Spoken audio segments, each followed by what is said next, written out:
Assalamu alaikum everyone. It's a pleasure today for me to speak on my spiritual journey, which took me from agnosticism to Islam.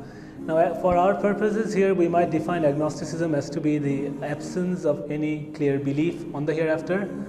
Now, I grew up in a Muslim family and that had yet to discover Islam. There were people in the family who prayed. My dad prayed from time to time, and he would quote the nature passages in the Quran and show us the glorious signs of Allah while we were out. But our faith was mostly based on just belief. Like, it was a more cultural belief in Islam. It didn't have much rationale behind it. So what happened was, back in grade 6 or 7, I started having doubts about what I would rather believe in. That was because no one had ever seen Allah. Allah never intervened in our lives in such a way as to make us acknowledge His existence. So this phase, it continued for 2 years or more. I stopped praying. Deep down I believed somewhat, but I could not rationalize my faith. And it was a trying time. I believed sometimes, and then faith left me at other moments. So this continued until at one point I got very, very much interested in what life actually meant. Like, how does non-living matter differ from living matter? How does a living body differ from this chair on which I'm sitting, or some other inanimate object? When it comes to organic chemistry, it's easy to go from one to the other, but we all agree that they're very different and they aren't the same.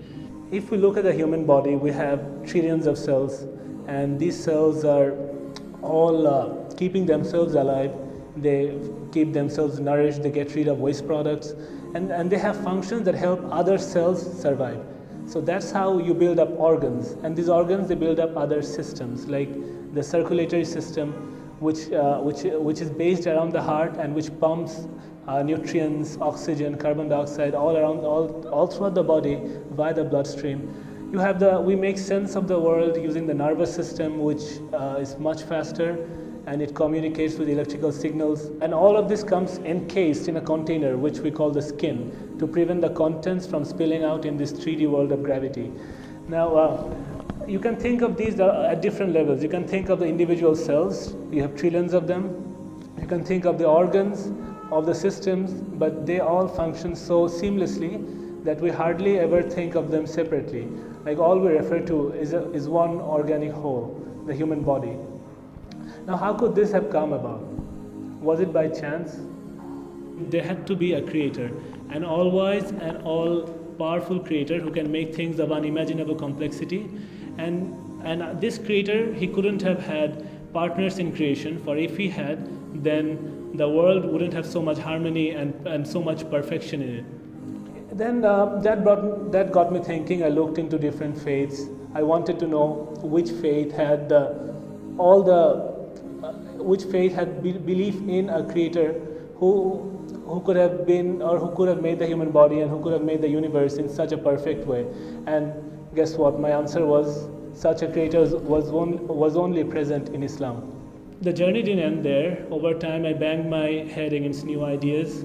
For example, that life is only the natural unfolding of information contained in DNA. Now, and that makes sense, because DNA is like a code. It guides every single process in a person's body.